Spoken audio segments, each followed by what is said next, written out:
த Lord. எல்லாரும் எப்படி இருக்கீங்க? நான் நல்லா இருக்கேன். இன்னத்த கிளாஸ்க்கு போகலான்னு சொல்லியிருந்தேன். எவ்வளோ பேர் ஆயத்தமாக இருக்கீங்க? ஆயத்தமாக இருக்கீங்களா? Very good. ஓகே, நம்ம டைரெக்டாக கிளாஸ்க்குள்ளேயே போயிடலாம். நேற்று நம்ம என்ன சொல்லியிருந்தோம் சொல்லுங்கள் பார்ப்போம். ஆண்டவருக்கு பிரியமான காரியங்களில் இருக்கிறதுக்கு நம்ம எப்படி என்னென்ன பண்ணணும், அதுக்கு எதெல்லாம் விடணும், எதெல்லாம் எடுத்துக்கணும், அதுக்கு உண்டான கிளாஸ் தான் இது இல்லைங்களா? Okay, sure. இப்போ நம்ம சில காரியங்கள் உடனே நம்மளால் கிளியர் பண்ண முடியாதுன்னு நம்ம மைண்ட் சொல்லும். ஆனால் டக்குன்னு நம்ம விட்டுருவோம். ஏன்னா நமக்கு நம்ம பொக்கிஷம் எங்கே இருக்கோ அங்கே தான் நம்ம இறுதியும் இருக்கும்னு ஒரு வார்த்தை இருக்குது இல்லையா? நம்ம பொக்கிஷம் எங்கே இருக்குது? ஆண்டவர் மேலே. அந்த ஆண்டவர் மேலே இருக்கும்போது நம்ம இப்போது எதெல்லாம் விடணுமோ அதெல்லாம் டக்குன்னு விட்டுறக்கூடிய பர்சன் தானே. அதனால் விட்டுடலாம்.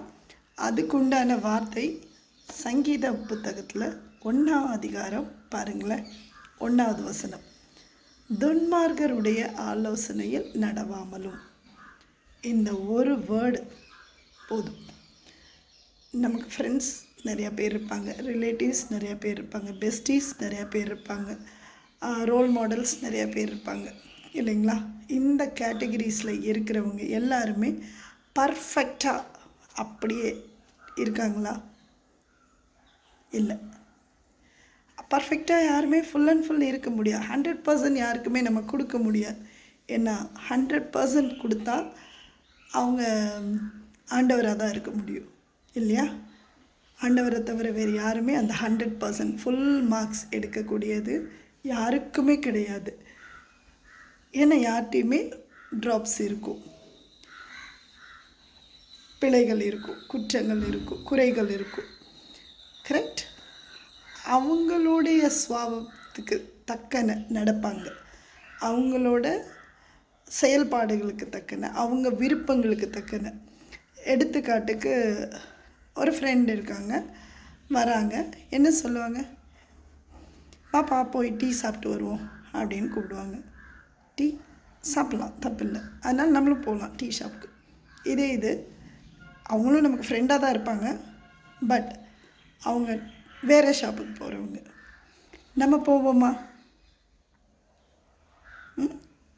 முடியாது. இதுதான் நமக்கு ஒரு சிஸ்டமேட்டிக் வச்சுருக்கோம் இல்லையா? அந்த சிஸ்டமேட்டிக்குள்ளே தான் நம்ம இருப்போம். அதை விட்டு நம்ம என்ன தான் ஃப்ரெண்டாக இருந்தாலும் போக மாட்டோம். இது அந்த ஃப்ரெண்டோட ஃபோர்ஸ்னஸில் நம்ம போகலாம்.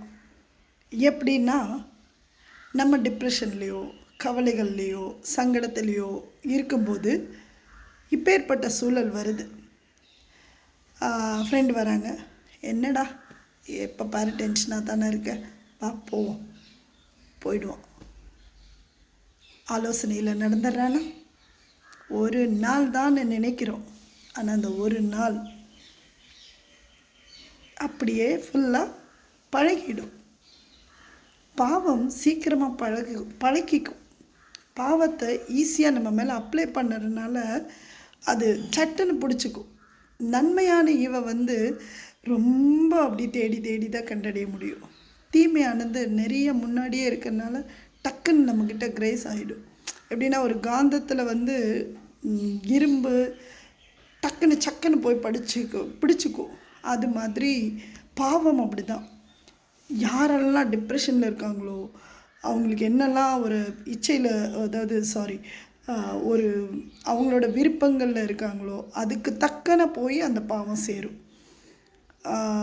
அப்பேற்பட்ட கண்டென்ட்டுக்குள்ளே நம்ம போகாமல், அந்த வழியில் நம்ம நடக்காமல், நம்ம ஆண்டவருக்கு பிரியமாக நடந்தாலே போதும். இந்த பாவம், இந்த ஒரு சின்னது ஆலோசனை யாரோட ஆலோசனையாக இருக்கணும்? கர்த்தருடைய ஆலோசனை, தேவ பிள்ளைகளுடைய ஆலோசனையாக இருக்கணும், போதகருடைய ஆலோசனையாக இருக்கணும். ஏன்னா ஒரு போதகர் தப்பானதை சொல்லித்தர மாட்டார், ஒரு கர்த்தரோட பிள்ளை தப்பானது சொல்லித்தராது. இது கர்த்தரை அறியாதவங்களும் தப்பானதை சொல்லி தருவாங்கன்னு நான் டிக்ளேர் பண்ணலை.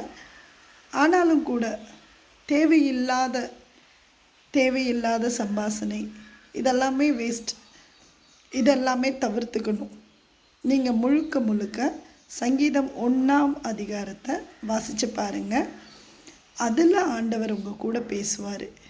நான் ஒரு கீவேர்டு தான் உங்களுக்கு கொடுத்துருக்கேன். துன்மார்கருடைய ஆலோசனையில் நடவாமலும். இது மட்டும்தான் ஃபஸ்ட்டு இன்னத்த லெசனோட கோட்வேர்டு. இதை நிறைய வகையில் ஆராய்ச்சி பாருங்களேன். நீங்களே ஆராய்ச்சி பாருங்கள். நம்ம எவ்வளோ ஃப்ரெண்ட்ஸ் கூட போயிருப்போம். அந்த ஃப்ரெண்ட்ஸோட பேச்சுகளுக்கு நம்ம அக்செப்ட் பண்ணியிருப்போம்.